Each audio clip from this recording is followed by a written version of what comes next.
ಇದು ಒಂದು ದೊಡ್ಡ ವಿಕ್ಟರಿ ನಮಗೆ ಸಿಕ್ಕಿದೆ. ಇದರಿಂದ ದೇಶದಲ್ಲೇ ಒಂದು ಹೊಸ ಉತ್ಸಾಹ ಬಂದಿದೆ ಮತ್ತು ವಿಶೇಷವಾಗಿ ಬಿಜೆಪಿಯವರಿಗೆ ಏನು ನಮಗೆ ಪ್ರತಿ ಸಲ ಕೆಣಕಿ ಮಾತಾಡ್ತಿದ್ರು ಅಥವಾ ಯಾವಾಗಲೂ ಕೂಡ ಕಾಂಗ್ರೆಸ್ ಪಾರ್ಟಿಗೆ ಟಾಂಟ್ ಹೊಡೆದು ಕಾಂಗ್ರೆಸ್ ಪಾर्टी के दरवाजे बंद हो गए ಮತ್ತು ಕಾಂಗ್ರೆಸ್ ಪಾರ್ಟಿ ಮುಕ್ತ ಭಾರತ್ ಮಾಡ್ತೇವೆ ಅಂತ ಹೇಳಿ ಹೊರಟಿದ್ರು. ಏನೇನೋ ಹೇಳಿದ್ರು ಅವರು. ಆದ್ರೆ ಈಗ ಒಂದು ಸತ್ಯ, ಬಿಜೆಪಿ ಮುಕ್ತ ದಕ್ಷಿಣ ಭಾರತ. ಏನು ಅಹಂಕಾರದಿಂದ ಯಾರೇ ಮಾತಾಡಿದ್ರೂ ಕೂಡ ಅದು ಬಹಳ ದಿವಸ ನಡೆಯೋದಿಲ್ಲ. ಇದು ಪ್ರಜಾಪ್ರಭುತ್ವದಲ್ಲಿ ನಾವು ಎಷ್ಟು ಜನರ ಸಹಕಾರವನ್ನು ತೆಗೆದುಕೊಂಡು ಅವರ ನೋವನ್ನು ಅರ್ಥ ಮಾಡಿಕೊಂಡು ತಗ್ಗಿ ಬಗ್ಗಿ ನಡೆದು ಜನರ ಕಲ್ಯಾಣವನ್ನ ಮಾಡ್ತೇವೋ ಆವಾಗ ಮಾತ್ರ ನಾವು ಜನರ ಒಂದು ಅವರ ಮನಸ್ಸನ್ನ ಗೆಲ್ಲಬಹುದು ಮತ್ತು ಅವರ ಸಹಾಯನೂ ಕೂಡ ನಮಗೆ ಸಿಗಬಹುದು. ಇವತ್ತಿನ ವಿಕ್ಟರಿ ಇದು ಕರ್ನಾಟಕ ಜನತೆಯ ವಿಕ್ಟರಿ ಹೊರತಾಗಿ ಯಾವುದೇ ಒಬ್ಬ ವ್ಯಕ್ತಿಯ ವಿಕ್ಟರಿ ಅಲ್ಲ. ಇದು ಕರ್ನಾಟಕ ಜನ ಅವರು ಡಿಸೈಡ್ ಮಾಡಿದ್ದಾರೆ. ಈ ಸಲ ನಾವು ಕಾಂಗ್ರೆಸ್ ಪಾರ್ಟಿಗೆ ಅಧಿಕಾರದಲ್ಲಿ ತರಲೇಬೇಕು ಅಂತ ಹೇಳಿ ಒಂದು ಮನಸ್ಸಿನಿಂದ ಒಕ್ಕಟ್ಟಾಗಿ ನಮಗೆ ಆರಿಸಿದ್ದಾರೆ. ಅದಕ್ಕಾಗಿ 35 ವರ್ಷದ ಮೇಲೆ ನಮಗೆ ಭಾರಿ ಬಹುಮತ ಸುಮಾರು 136 ಸೀಟ್ ಸಿಕ್ಕಿದೆ. ಇದು ನಾವು ನೆನಪಿನಲ್ಲಿಡಬೇಕು. ಅದಕ್ಕೆ ಪ್ರಯತ್ನ ಮಾಡಿದಂಥವರು ನಮ್ಮ PCC ಪ್ರೆಸಿಡೆಂಟ್ಸ್, CLP ಲೀಡರ್ ಇದ್ದಾರೆ, ರಣಜಿತ್ ಸಿಂಗ್ ಸುರ್ಜೇವಾಲಾಜಿ ಇದ್ದಾರೆ, ಆರ್ಗನೈಸಿಂಗ್ ಸೆಕ್ರೆಟರಿ ಇದ್ದಾರೆ, ಅನೇಕ ಜನ ಈ ವೇದಿಕೆ ಮೇಲೆ ಕುಳಿತಂತವರು ಎಲ್ಲರೂ ಕೂಡ ಸೆಕ್ರೆಟರಿಗಳು, ಇನ್ಚಾರ್ಜ್ಗಳು, ಆಫೀಸ್ ಬೇರ್, ನಾವೊಬ್ಬರ ಹೆಸರು ಹೇಳೋದು, ಎಲ್ಲರೂ ಕೂಡಿ ಕೆಲಸ ಮಾಡಿದಕ್ಕಾಗೆ ಇವತ್ತು ಇದನ್ನ ವಿಜಯವನ್ನ ಸಾಧಿಸಿದ್ದೇವೆ. ಇಲ್ಲಾದ್ರೆ ನಮಗಿದು ಸಾಧ್ಯ ಇರಲಿಲ್ಲ. This is A collective leadership. ಎಲ್ಲರೂ ಕೂಡಿ ನೀವು ಮಾಡಿದಕ್ಕಾಗಿ ಈ ರೂಪಕ್ಕೆ ಬಂದಿದೆ ಹೊರತಾಗಿ ನಾವು ಬೇರೆ ಬೇರೆ ಇದ್ದಿದ್ರೆ ಮತ್ತೆ ನಮ್ಮ ಚುನಾವಣೆ ಹೋದ್ಸಲ ಹೆಂಗಾಗಿತ್ತು ಹಾಗೆ ಆಗ್ತಿತ್ತು.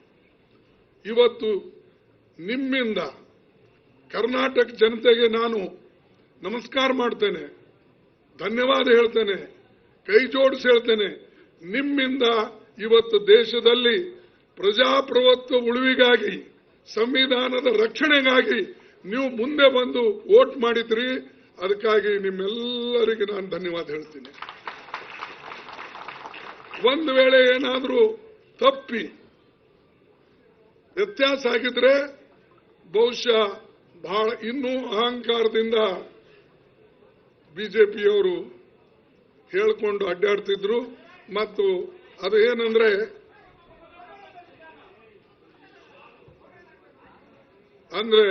ನಿಯರರ್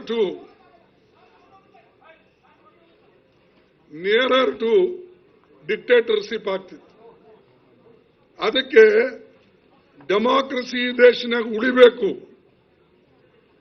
ಪ್ರಜಾಪ್ರಭುತ್ವ ಇರಬೇಕು, ಸಂವಿಧಾನದ ರಕ್ಷಣೆ ಆಗಬೇಕು ಅಂತ ಹೇಳಿ ಜನ ತೀರ್ಮಾನ ಮಾಡಿ ಈ ಕೆಲಸವನ್ನು ಮಾಡಿದ್ದಾರೆ.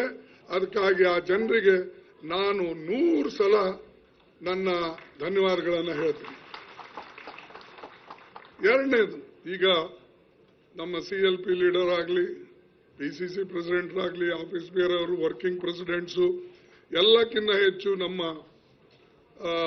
ಸೆಕ್ರೆಟರಿಗಳು ಪಾಪ ಇಲ್ಲೇ ಇದ್ದು ಅವರು ಮನೆ ಮಾಡಿ ಎಲ್ಲರನ್ನ ಯಾರ್ಯಾರು ಮುನಿಸ್ತಾರೋ, ಯಾರ್ಯಾರು ಇದು ಮಾಡ್ತಾರೋ ಅವ್ರ ಕಡೆ ಹೋಗಿ ತಿಳಿಸಿ ಪ್ರತಿಯೊಂದು ಲೀಡರ್ ಮನೆಗೆ 4 ಸಲ 5 ಸಲ 10 ಸಲ ಹೋಗಿರ್ಬೇಕು. ಅವರ ಶ್ರಮ AICC ಇಂದ ಬಂದಂತ ಸೆಕ್ರೆಟರಿ ಅವರ ಶ್ರಮ ಬಹಳ ಹೆಚ್ಚಿನ ಶ್ರಮ ಇದೆ. ಎಲ್ಲರನ್ನ ಕೂಡ್ಸೋದ್ರಲ್ಲಿ, ಕೋಆರ್ಡಿನೇಟ್ ಮಾಡೋದ್ರಲ್ಲಿ, ಒಕ್ಕಟ್ಟು ಮಾಡೋದ್ರಲ್ಲಿ. ಅದೇ ರೀತಿಯಾಗಿ ನಮ್ಮ AICC ಆರ್ಗನೈಸಿಂಗ್ ಸೆಕ್ರೆಟರಿ ಅವರು ಕೂಡ ಕೋಆಪರೇಟ್ ಮಾಡಿದ್ರು. ಹೀಗೆ ಎಲ್ಲರ ಶ್ರಮದಿಂದ ಕೂಡಿ ಇವತ್ತು ಇಂಥ ದೊಡ್ಡ ವಿಕ್ಟರಿಯನ್ನ ನಾವು ಸಾಧಿಸಿದ್ದೇವೆ. ಈಗ ನಮ್ಮ ಮುಂದೆ ಇರತಕ್ಕಂಥದ್ದು ಕೆಲವು ಮಾತುಗಳನ್ನು ನಾವು ಜನರಿಗೆ ಹೇಳಿದ್ದೇವೆ ಮತ್ತು ನೀವೇ ಅದನ್ನು ನಮಗೆ ಕೊಟ್ಟಿದ್ರಿ, ಗ್ಯಾರಂಟಿ ಅಂತ. ಆ ಗ್ಯಾರಂಟಿಗಳು ನೀವು 1 ಸಲ 2 ಸಲ ಹೇಳಿರ್ಬೋದು, ನಾವು 10 ಸಲ ಹೇಳ್ಕೊಂಡು ಎಲ್ಲ ಕಡೆ ಅಡ್ಡಾಡಿದೆ.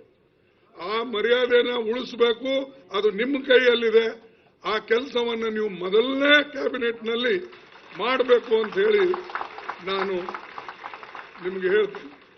ಇವತ್ತು ನಾನು ಸೋನಿಯಾ ಗಾಂಧೀಜಿ ಅವರ ಸಭೆಯಲ್ಲಿ ಮಾತಾಡಿದೆ, ರಾಹುಲ್ ಗಾಂಧೀಜಿ ಮಾತಾಡಿದೆ ಮತ್ತು ಪ್ರಿಯಾಂಕಾ ಗಾಂಧಿಗೂ ಮಾತಾಡಿದೆ. ಎಲ್ಲರಿಗೂ ಎಲ್ಲರೂ ಆಶೆ ಏನಂದ್ರೆ ಕರ್ನಾಟಕದಲ್ಲಿ ನಾವೇನು ಬಂದೇವೆ ಮತ್ತು ಜನರೇನು ಎಂಥೂಸಿಯಾಸಮ್ ಇತ್ತು ಅಥವಾ ಜನ ಎಷ್ಟು ಉತ್ಸಾಹದಿಂದ ಕಾಂಗ್ರೆಸ್ ಸಪೋರ್ಟ್ ಮಾಡಿದೆ, ಆ ಉತ್ಸಾಹವನ್ನ ಉಳಿಸಿಕೊಂಡು ನಾವು ಮುಂದೇನೂ ಕೂಡ ಹೋಗಬೇಕಾಗಿದೆ. ಮತ್ತು ನಮ್ಮ ಉತ್ಸಾಹಕ್ಕೆ ನಾವು ಆ ಜನರಿಗೆ ವಿಶ್ವಾಸ ಕೊಡಬೇಕಾದ್ರೆ ನಾವು ಕೊಟ್ಟಂತ ಗ್ಯಾರಂಟಿಯನ್ನ ಅನುಷ್ಠಾನದಲ್ಲಿ ತರಬೇಕು ಅನ್ನತಕ್ಕಂಥದ್ದನ್ನ ಅವ್ರು ಹೇಳಿದ್ದಾರೆ. ನಾನು ಕೂಡ ಈ ಮಾತನ್ನ ಹೇಳ್ತಾ ಇದ್ದೇನೆ. ದಯವಿಟ್ಟು ಇದರ ಕಡೆ ಹೆಚ್ಚಿನ ಲಕ್ಷ್ಯವನ್ನ ಕೊಡಬೇಕು ಮತ್ತು ಉಳಿದಂಥದ್ದು ಎಲ್ಲ ಕಾರ್ಯಕ್ರಮ ಮುಂದೇನು ಸಾಗಬೇಕು ಅದನ್ನ ನಾವು ಮುಂದೆ ಸಾಗಿಸ್ತೇವೆ. ಮೂರನೇದು, ನಿಜವಾಗಲೂ ನಮಗೆ ಸಹಾಯ ಆಗಿದ್ದು ಒಂದು ಕೆಪಿಸಿಸಿಯಿಂದ ನೀವು ಮೇಕೆದಾಟಿಂದ ಶುರುವಾಯಿತು. ಅದು ತದನಂತರ ಅದಕ್ಕಾಗಿ ಅದು ಒಂದು ಉತ್ಸಾಹ ಬಂತು. ತದನಂತರ ಕನ್ಯಾಕುಮಾರಿ ಟು ಕಾಶ್ಮೀರ್ ಭಾರತ್ ಜೋಡೋ ಯಾತ್ರಾ, ಅದರಲ್ಲಿ ಎಲ್ಲಿಂದ ರಾಹುಲ್ ಗಾಂಧೀಜಿಯವರು ಯಾವ್ಯಾವ ಮತಕ್ಷೇತ್ರಕ್ಕೆ ಹೋಗಿದಾರೋ, ಕಾನ್ಸ್ಟಿಟ್ಯೂನ್ಸಿಗೆ ಹೋಗಿದಾರೋ, ಬಹುತೇಕವಾಗಿ 99% ಸೀಟನ್ನ ಅಲ್ಲೆಲ್ಲ ಕಡೆ ಗೆದ್ದಿವಿ. ಎಲ್ಲೋ 1-2 ಕಡೆ ಹೆಚ್ಚು ಕಡಿಮೆ ಆಗಿರ್ಬೇಕು. ಆದ್ರೆ ಎಲ್ಲ ಕಡೆ ಯಾವ್ಯಾವ ದಾರಿಯಿಂದ ಹೋಗಿದಾರೋ ಇವರೆಲ್ಲ ಹುಷಾರಿನೇ ಇದ್ದಾರೆ. ಯಾರು ನಮ್ಮ ಶಿವಕುಮಾರ್ ಸಿದ್ದರಾಮಯ್ಯರು ಅವ್ರು ಎಲ್ಲಿ ಒಯ್ಬೇಕು ಆ ಕಡೆನೆ ಒಯ್ದ್ಬಿಟ್ಟಾರೆ. ಆ ಓಸು ಏರಿಯಾದೊಳಗೆ ಇವತ್ತು ಫುಲ್ ಕಾಂಗ್ರೆಸ್. ಇದು ದೊಡ್ಡ ಸಾಧನೆ ಭಾರತ ಜೋಡೋ ಇಂದ. ನಾನು ರಾಹುಲ್ ಗಾಂಧಿ ಅವರಿಗೆ ಕಾಂಗ್ರ್ಯಾಚುಲೇಷನ್. ನಾನು ಅಧ್ಯಕ್ಷನಾಗಿ ನನಗೂ ಹೆಮ್ಮೆ. ನಾನು ಮೋದಿ ಅವರಿಗೆ 1-2 ಕಡೆ ಹೇಳಿದೆ, ಯಾಕಂದ್ರೆ ನಾನು ಇದಕ್ಕೆ ಹೋದಾಗ ಗುಜರಾತಿಗೆ ಹೋದಾಗ ಅವರು ಪಾಪ ಅಲ್ಲಿ ಅವಾಗ ಹೊಸದಾಗ ಅಧ್ಯಕ್ಷನಾಗಿ ಹೋಗಿದ್ದೆ. ಅವರು ಎಲ್ಲ ಕಡೆ ಹಿಂಗೆ ಈಗ ಇಲ್ಲಿ ಬಂದ್ ಮಾಡಿದ್ರು, ಏನ್ ಹೇಳ್ತಾ ಇದ್ರು, ರ್ಯಾಲಿ, ಆ ರೋಡ್ ಶೋ ಮಾಡ್ಕೊಂಡು ಒಂದು ಕಾರ್ನರ್ ಮೀಟಿಂಗ್ ಮಾಡ್ತಿದ್ರು. ಅಲ್ಲಿ ಹೋಗಿ ಏನ್ ಹೇಳ್ತಿದ್ರು, ಮೈ गुजरात का सुपुत्र हूं, मैं भूमि पुत्र हूं, मैं गुजराती हूं, मुझे आप नीचे नहीं दिखाना चाहिए. मुझे वोट देकर देश में, दिल्ली में मैं लोगों को, जनता को अपनी सूरत बताऊं, ऐसा आप करना चाहिए ಅಂತ ಹೇಳಿದ್ರು. ನಾನು ಅದೇ ಹೇಳಿದೆ, ನಾನು ಇಲ್ಲಿನ ಭೂಮಿ ಪುತ್ರ, ನೀನು ಗುಜರಾತ್ ಭೂಮಿ ಪುತ್ರ, ನಾನು ಕರ್ನಾಟಕ ಭೂಮಿ ಪುತ್ರ.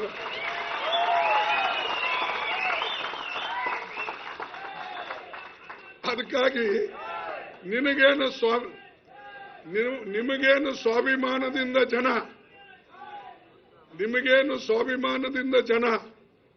ವೋಟ್ ಕೊಟ್ಟರು. ಈಗ ನನ್ನ ಬಾರಿ ಇದೆ, ನನ್ನ ಸರದಿ ಇದೆ. ನನ್ನ ಸರದಿ ಇದ್ದಾಗ ಕರ್ನಾಟಕ ಜನ ನನಗೆ ಓಟ್ ಕೊಡ್ತಾರೆ ಹೊರತಾಗಿ ನಿಮಗೆ ಕೊಡೋದಿಲ್ಲ ಅಂತಕ್ಕಂಥದ್ದನ್ನ ನಾನು ಈ ಮಾತನ್ನ ಹೇಳಬೇಕಾಯ್ತು. ಒಬ್ಬ ಪ್ರೈಮ್ ಮಿನಿಸ್ಟರ್ ಅವರು ಇದು ಹೇಳಬಾರ್ದಿತ್ತು. ಈಗ ಹೇಳಿದ ಮೇಲೆ ನಾವು ಉತ್ತರ ಕೊಡಬೇಕು. ಯಾಕಂದ್ರೆ ಉತ್ತರ ಕೊಡ್ಲಿಲ್ಲ ಅಂದ್ರೆ ನೀವು ತಪ್ಪು ತಿಳ್ಕೊಳ್ತೀರಿ, ಏನು ಇವ್ರೇನು ಮಾತೇ ಆಡಲ್ಲ, ಅವ್ರಿಗೆ ಹೆದರು ಬಿಟ್ಟಾರೆ, ಇವ್ರಿಗೆ ಹೆದರು ಬಿಟ್ಟಾರೆ. ಹೆದರ ಪ್ರಶ್ನೆ ಅಲ್ಲ. ಒಂದು ನಾವು ಪ್ರೈಮ್ ಮಿನಿಸ್ಟರ್ ಇದ್ರೆ ಅವ್ರಿಗೆ ಗೌರವ ಕೊಡಬೇಕು ಅಂತ ಹೇಳಿ ಕೊಡ್ತೇವೆ. ಅದರ ಅರ್ಥ ಇದು ಇಲ್ಲ, ನೀವೆಲ್ಲಾ ಕಡೆ ಹೋಗಿ ನನಗೆ ಓಟ್ ಕೊಡಿ, ನನಗೆ ನೋಡ್ಕೊಡಿ, ನನಗೆ ನೋಡ್ಕೊಡಿ ಅಂದ್ರೆ ಎಷ್ಟು ಸಲ ನಿಮಗೆ ನೋಡ್ಬೇಕು?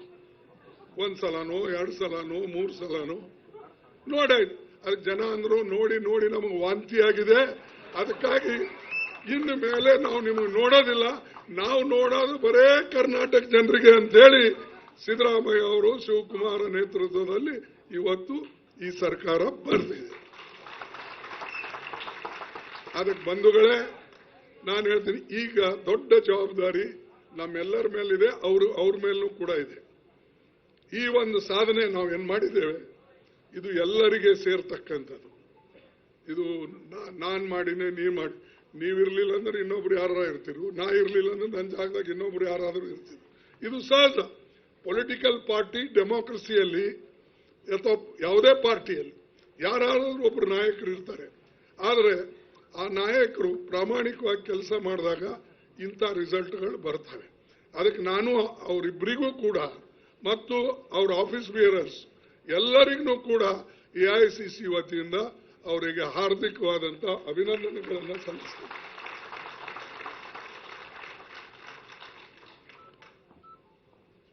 अब दूसरी चीज है इसमें, तो यहाँ पर जो बाहर के हमारे ऑडियंस आए हैं, लेकिन हमारे कर्नाटक में आते ही क्यों ये पूछते, तमिलनाडु में क्यों नहीं पूछते, मेरे को एक बहुत बड़ा सवाल होता है। वहां वो जो बोलते हैं वो आप सुनते हो, केरला में जो बोलते हैं वो आप सुनते हो, बाड़ा साहब जो बोलते हैं वो सुनते हो। मेरे पीछे ही क्यों लगे आप कि ये हिंदी में बोलो, इंग्लिश में बोलो, फलाना बोलो? नहीं, देखिए मैं तो भूमिपुत्र कर्नाटक का हूं ना, मोदी के जैसा मेरे को बोलना पड़ता था।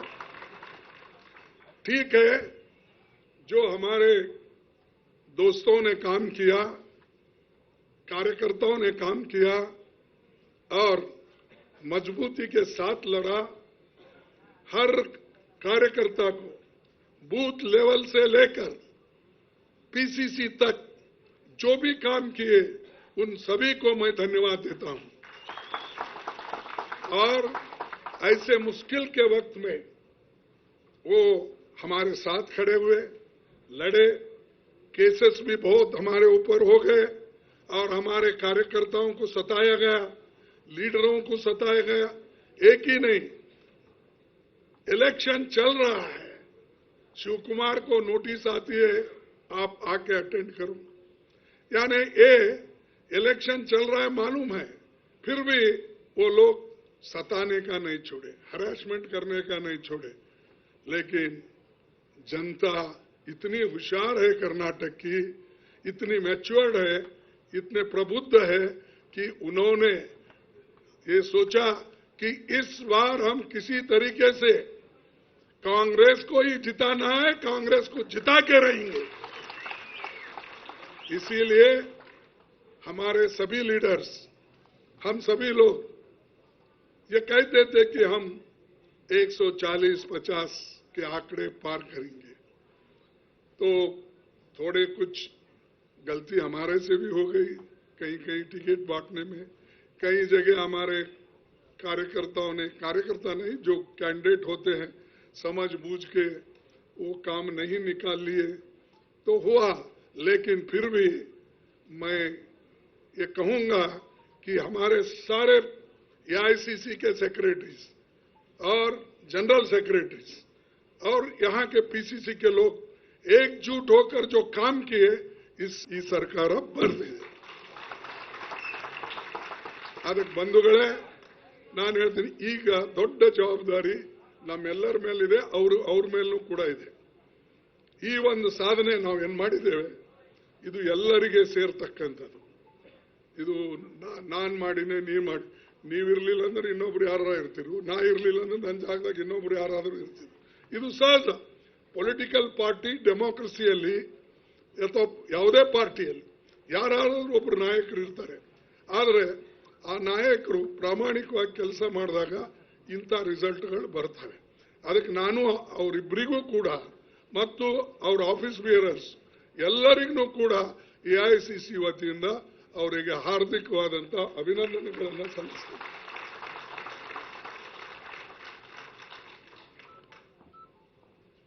अब दूसरी चीज है, इसमें तो यहाँ पर जो बाहर के हमारे ऑडियंस आए हैं, लेकिन हमारे कर्नाटक में आते ही क्यों ये पूछते, तमिलनाडु में क्यों नहीं पूछते, मेरे को एक बहुत बड़ा सवाल होता है.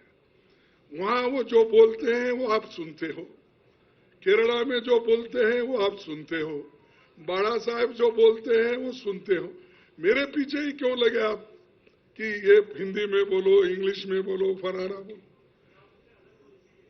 नहीं, देखिए माया भाई, मैं तो भूमिपुत्र कर्नाटक का हूं ना, मोदी के जैसा मेरे को बोलना पड़ता था. ठीक है, जो हमारे दोस्तों ने काम किया, कार्यकर्ताओं ने काम किया और मजबूती के साथ लड़ा, हर कार्यकर्ता को बूथ लेवल से लेकर पीसीसी तक जो भी काम किए उन सभी को मैं धन्यवाद देता हूं. और ऐसे मुश्किल के वक्त में वो हमारे साथ खड़े हुए, लड़े. केसेस भी बहुत हमारे ऊपर हो गए और हमारे कार्यकर्ताओं को सताया गया, लीडरों को सताया गया. एक ही नहीं, इलेक्शन चल रहा है, शिव कुमार को नोटिस आती है आप आके अटेंड करो, यानी ये इलेक्शन चल रहा है मालूम है, फिर भी वो लोग सताने का नहीं छोड़े, हरासमेंट करने का नहीं छोड़े. लेकिन जनता इतनी होशियार है कर्नाटक की, इतनी मैच्योर्ड है, इतने प्रबुद्ध है कि उन्होंने ये सोचा कि इस बार हम किसी तरीके से कांग्रेस को ही जिताना है, कांग्रेस को जिता के रहेंगे. इसीलिए हमारे सभी लीडर्स, हम सभी लोग ये कहते थे कि हम 140-50 के आंकड़े पार करेंगे. तो थोड़े कुछ गलती हमारे से भी हो गई, कहीं कहीं टिकट बांटने में, कई जगह हमारे कार्यकर्ता नहीं, जो कैंडिडेट होते हैं, समझ बूझ के वो काम नहीं निकाल लिए तो हुआ. लेकिन फिर भी मैं ये कहूंगा कि हमारे सारे एआईसीसी के सेक्रेटरीज और जनरल सेक्रेटरीज और यहाँ के पीसीसी के लोग एकजुट होकर जो काम किए, इससे बीजेपी के नहीं, मैं वो बोलने से ये कहूंगा, पूरी सरकार यहाँ थी, प्रधानमंत्री, home minister, railway minister, road minister, कौन कौन कितने कितने हैं, उनका सब यही, मोर देन 40 मिनिस्टर्स. और वहां देखो, उसके ऊपर से चीफ मिनिस्टर्स आए, उधर से कोई आया उत्तर प्रदेश से, कोई आया दक्षिण भारत से, कोई आया दक्षिण भारत में तो नहीं है, छोड़िए, तो उधर ईस्ट से आया, कोई वेस्ट से आया, कोई सेंट्रल से आया, सब लोग आए. लेकिन आखिरी में नतीजा क्या हुआ? जो हम चाहते थे, जो यहाँ कर्नाटक की जनता चाहती थी, वही नतीजा निकला और आज हम जो पार कर गए. और एक मैं धन्यवाद दूंगा हमारे लोगों को, ನಮ್ಮ ಜನರಿಗೆ. ಒಂದೊಂದು ಸಾರಿ ಗಾಬರಿ, ನಮ್ಮವರೇ ಗಾಬರಿ ಪಡಿಸ್ತಾರೆ ಸ್ವಲ್ಪ ಜಾಸ್ತಿ. ಏನಂದ್ರೆ, ಇಲ್ರಿ ಮೆಜಾರಿಟಿ ಬರಲಿಲ್ಲ ಅಂದ್ರೆ ಹೆಂಗೆ, ಅದು ಆದ್ರೆ ಹೆಂಗೆ, ಅವ್ರಿಗೆ ಕೇಳ್ರಿ, ಇವ್ರಿಗೆ ಕೇಳ್ರಿ. ಅರೆ, ನಿಮಗೆ ಮೆಜಾರಿಟಿ ಬರ್ತದಂತ ಜನ ಹೇಳ್ತಾರೆ, ನೀವಾದ್ರೂ ಗಾಬರಿ ಪಟ್ಟಿ ನಾವು ಬರ್ತದೋ ಇಲ್ಲೋ, ಅವನಿಗೆ ಕೇಳು, ಇವನಿಗೆ ಕೇಳು, ಇದೂ ನಡೀತು. ಆದ್ರೆ ಜನ ಸ್ಟೇಬಲ್ ಗವರ್ಮೆಂಟ್ ಕೊಟ್ಟಿದ್ದಾರೆ. ಆ ಸ್ಟೇಬಲ್ ಗವರ್ಮೆಂಟ್ಗೆ ನೀವು ಎಲ್ಲರೂ ಸೇರಿ ಅದನ್ನ ನಡೆಸಬೇಕು. ಮತ್ತು ಆ ಸ್ಟೇಬಲ್ ಗವರ್ಮೆಂಟ್ಲಿಂದ ನಮ್ಮ 5 ಗ್ಯಾರಂಟಿ ಏನಿವೆ ಅದು ಪಕ್ಕಾ इंप्लीमेंट ಮಾಡೋದು. ये पूरे 5 गारंटी काम किए. महिलाएं, युवा और दलित पिछड़े सभी लोग, इवन जो जिनकी इनकम कम है वो सभी लोग, प्राइस, अनएम्प्लॉयमेंट, ये सबको देखते हुए उन्होंने काम किया. ಇದೆಲ್ಲ ನೋಡಿದ್ರು. ಅನ್ಎಂಪ್ಲಾಯ್ಮೆಂಟ್ ಒಂದು ಕಡೆ, ಇನ್ಫ್ಲೇಷನ್ ಒಂದು ಕಡೆ, ಇನ್ಫ್ರಾಸ್ಟ್ರಕ್ಚರ್ ಇಲ್ಲ, ಕರಪ್ಷನ್ 40% ಇದು ಎಲ್ಲ ನೋಡಿ ಅವರಿಗೂ ಇದು ಬೇಡ, ಈ ಸರ್ಕಾರ ಬೇಡ ಅಂತ ಹೇಳಿ ಒಮ್ಮತದಿಂದ ಜನ ನಮಗೆ ಇವತ್ತು 136 ಸೀಟ್ಗಳನ್ನು ಕೊಟ್ಟಿದ್ದಾರೆ. ಇದರ ಉಪಯೋಗವನ್ನ ನಾವು ಮಾಡಬೇಕು. ಮತ್ತು ಮುಂದೆ, ಯಾಕಂದ್ರೆ ಮುಂದೆ ಬರ್ತಕ್ಕಂಥ ದಿನಗಳು ಇನ್ನೂ ನಮಗೆ ಸ್ವಲ್ಪ ಕಷ್ಟದಿವೆ. ಯಾಕಂದ್ರೆ ಎಲ್ಲಾ ಕಡೆ ಕನ್ಯಾಕುಮಾರಿಯಿಂದ ಕಾಶ್ಮೀರ ತನ, ಆ ಕಡೆ ವೆಸ್ಟ್ ಬೆಂಗಾಲ್ನಿಂದ ಇದು ನಮ್ಮ ಗುಜರಾತ್ವರೆಗೆ 2024ರಲ್ಲಿ ಹೋರಾಟ ಮಾಡಬೇಕಾಗಿದೆ. ಅದಕ್ಕೆ ಈಗ ನಾವು ಗಟ್ಟಿಯಾಗಿ ನಮ್ಮ ಬೇರು ಊರಿದ್ರೆ ಯಾರೂ ನಮ್ಮ ಬೇರನ್ನ ಕಿತ್ತು ಒಗೆಯಕ್ಕಾಗೋದಿಲ್ಲ. ಅದಕ್ಕಾಗಿ ದಯವಿಟ್ಟು ಈ ಕೆಲಸವನ್ನ ನಾವೆಲ್ಲರೂ ಮಾಡಬೇಕು. ಮತ್ತು ಮಾಧ್ಯಮದ ಜನರಿಗೂ ನಾನು ಧನ್ಯವಾದ ಹೇಳ್ತೀನಿ.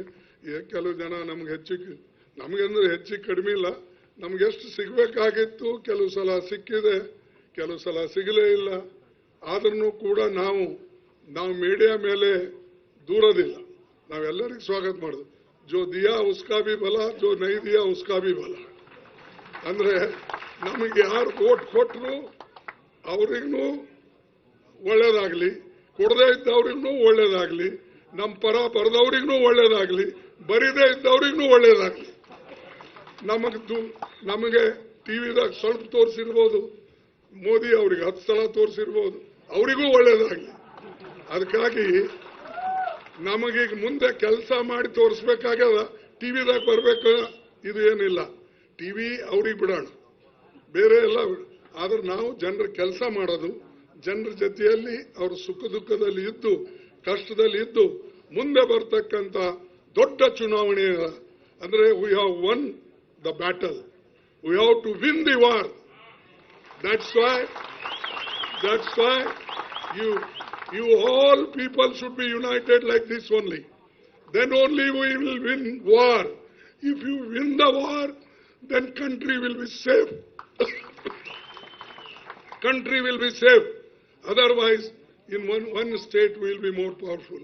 But if you want the fair and democratic government everywhere, then we have to fight the bigger battle, bigger war in coming elections. So, ಇದನ್ನ ನಾನು ನಿಮಗೆ ಹೇಳಿ ನಿಮಗೆ ಹೆಚ್ಚಿನ ಬೇಸತ್ತು ಹೊಡೆಸೋದಿಲ್ಲ. ಈಗಾಗಲೇ ಅವರು ಬಹಳಷ್ಟು ಸುಸ್ತಾಗಿದ್ದಾರೆ. ಈ ಯಾರ್ಯಾರು ಒಂದು ಗುಳಿಗೆ ತಗೊಳ್ತಾರೆ, ಯಾರ್ಯಾರು ತಗೊಳ್ತಾ ಇದ್ದಾರೆ, ಯಾಕಂದ್ರೆ ರಾತ್ರಿ ಹಗಲು ದುಡಿದು ಸುಸ್ತಾಗ್ಯಾರ. ಅವ್ರಿಗೂ ರೆಸ್ಟ್ ಇವತ್ತು ಸಿಗಲಿ ಫುಲ್. ಆಮೇಲೆ ಬೇರೆ ಕಾರ್ಯಕರ್ತರ ಜೊತೆಯಲ್ಲಿ ಅವರು ಮಾತಾಡಬೇಕು. ಮತ್ತು ನಮ್ಮ ಸುರ್ಜಿವಾಲಾ ಅವರಂತೂ, ವೇಣುಗೋಪಾಲ್ ಸುರ್ಜಿವಾಲಾ ಎಲ್ಲ ನಮ್ಮ ಅವ್ರ ಸೆಕ್ರೆಟರಿ, ಅವರು ಕೂಡ ಬಹಳಷ್ಟು ದುಡ್ದಾರ. ಅದಕ್ಕಾಗಿ ಅವ್ರಿಗೂ ರೆಸ್ಟ್ ಬೇಕು. ಇಷ್ಟು ಹೇಳಿ, ಮತ್ತು ಮಾಧ್ಯಮದವ್ರನ್ನು ಪಾಪ ರಾತ್ರಿ ಹಗಲು ಮುಂಜಾನೆ ನಮ್ಮ ಮನೆ ಮುಂದೆ 7 ಗಂಟೆಗೆ ಬಂದ್ರೆ ಅವ್ರು ಸಾಯಂಕಾಲ ನಾವು ಮಲಗಾವರಿಗೆ ಹೋಗ್ತಿರ್ಲಿಲ್ಲ. ಅವ್ರಿಗೂ ದಣುವಾಗಿದೆ, ಅವರು ಹೋಗಿ ಸ್ವಲ್ಪ ಶಾಂತಿಯಿಂದ ಮಲಗಬೇಕಾಗಿದೆ. ಅದಕ್ಕಿಷ್ಟು ಹೇಳಿ ನಾನು ಹೆಚ್ಚು ಹೇಳಿದೆ. ಜನ ಏನು ಇವತ್ತು ಜನತಾ ಜನಾರ್ದನ್ ನಮಗೆ ಮತ ಕೊಟ್ಟಿದ್ದಾರೋ, ಇನ್ನೊಮ್ಮೆ ಅವರಿಗೆ ನಾನು ಸಾಷ್ಟಾಂಗ ನಮಸ್ಕಾರ ಹಾಕಿ ನನ್ನ ಮಾತುವನ್ನು ಮುಗಿಸ್ತೇನೆ.